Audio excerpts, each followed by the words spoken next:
Why you should listen to me when it comes to losing fat. Welcome back to Streetball Strategies.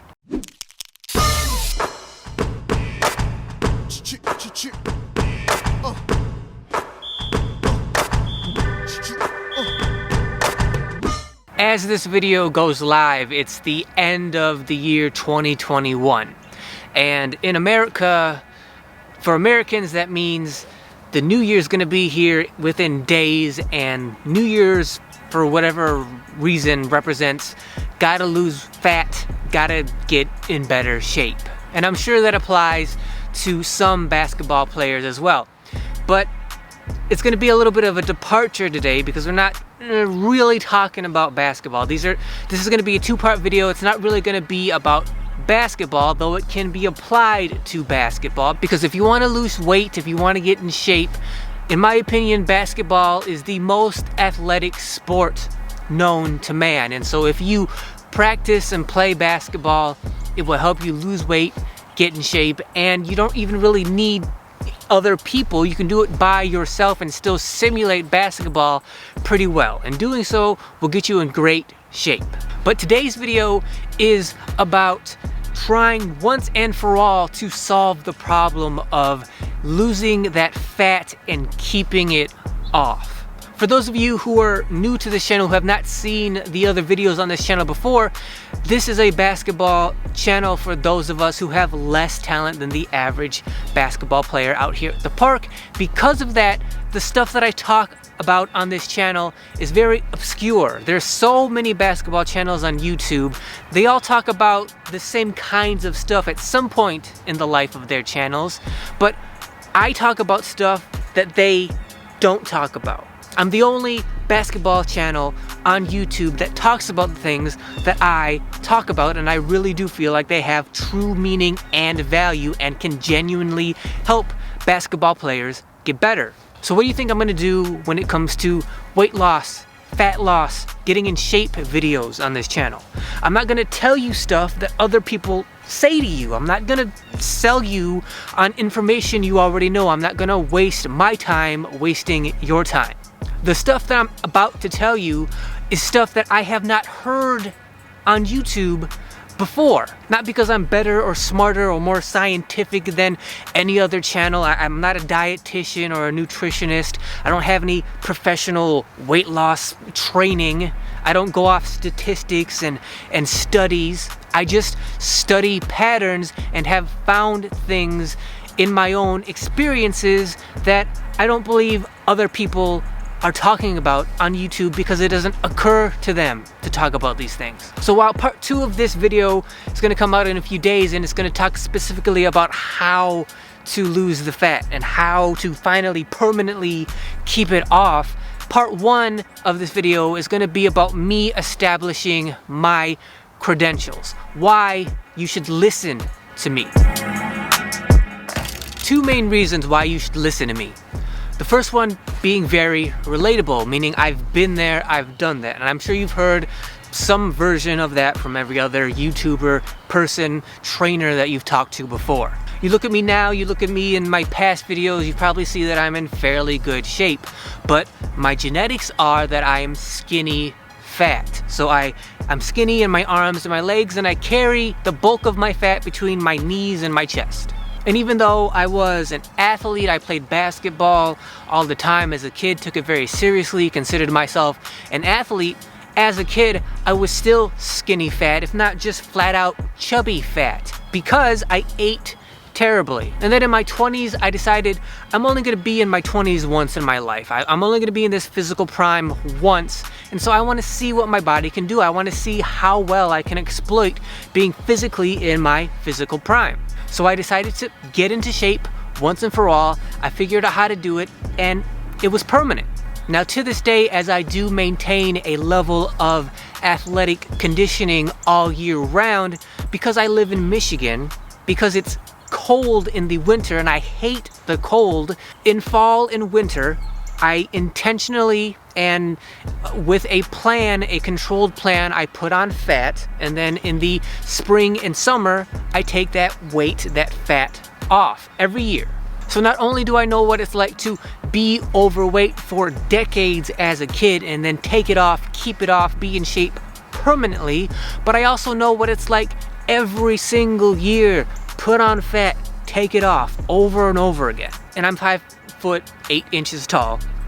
When I've been up towards 200 pounds, I felt like I was about to die. So if I got 80 pounds, 100 pounds overweight, I would probably have a heart attack. That's just my genetics. So no, I can't be 150 pounds overweight like some people can do, because that's just not my genetics. But like I said, I do have my experience, and just because I haven't been that dramatically overweight doesn't mean that my advice cannot help anybody at any size and any weight.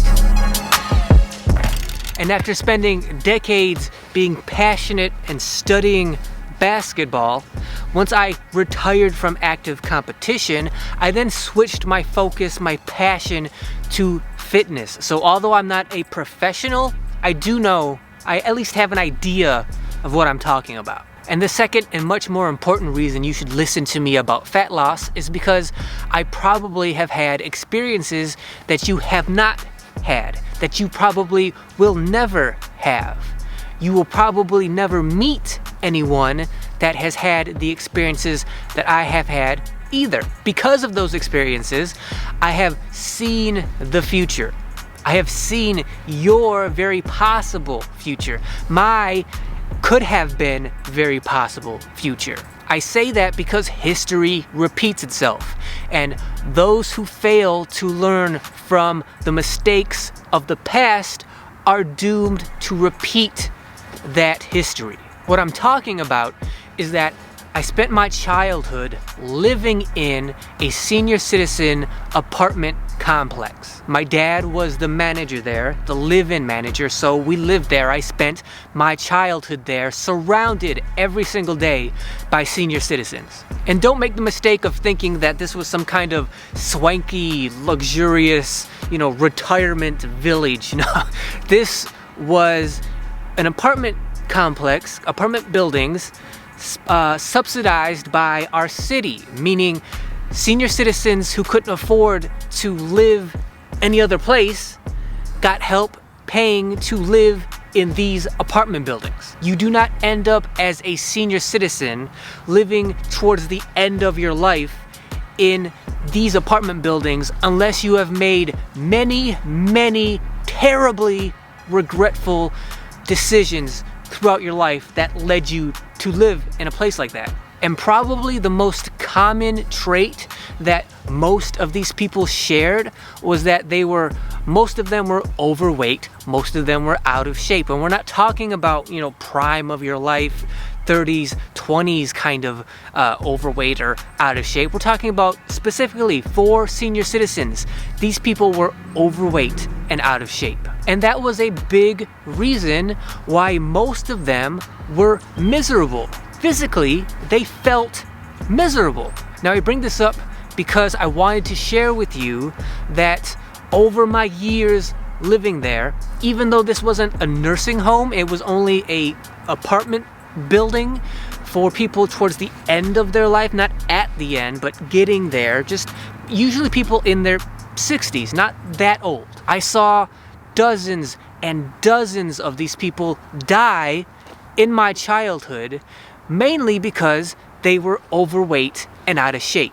And I saw many of them with my own eyes who died, whether in their bed or in their chair, watching, staring at a TV, just wasting away. My point being, if that can happen to them, why couldn't that happen to you? Why couldn't that have happened to me? What is it about you that you think is so special or smart or evolved that a fate like that couldn't possibly ever happen to you?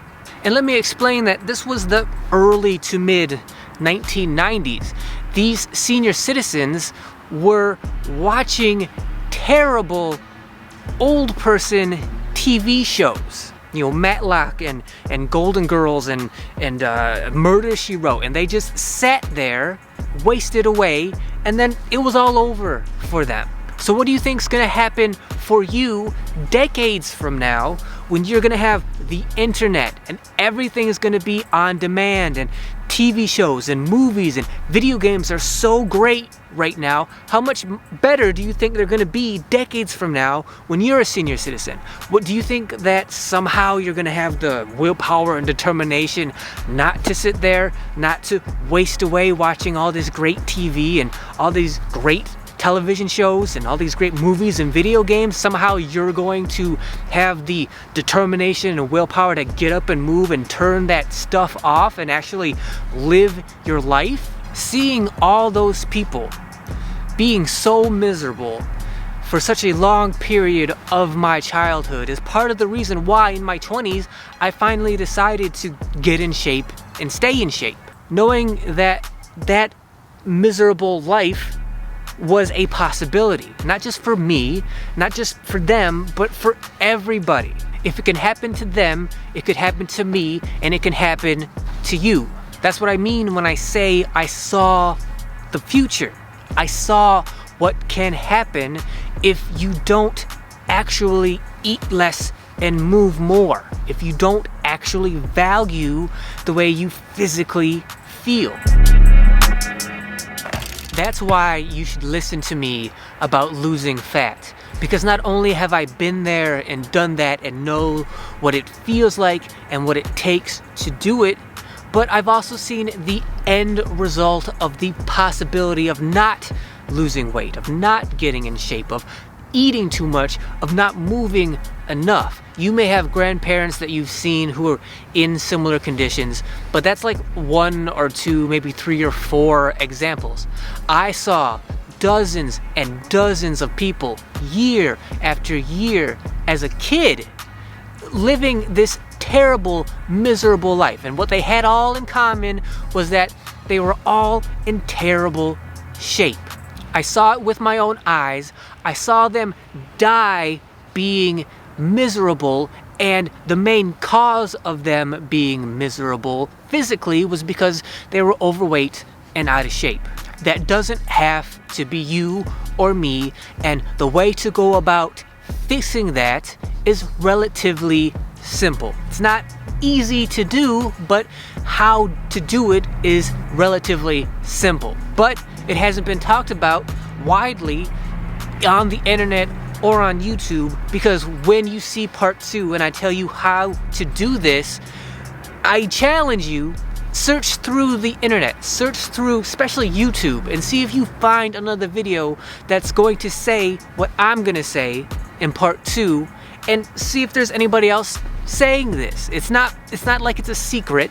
It's not like it's super complicated. It's not. It's just that people don't think or talk about these topics from the angle that I'm about to go into.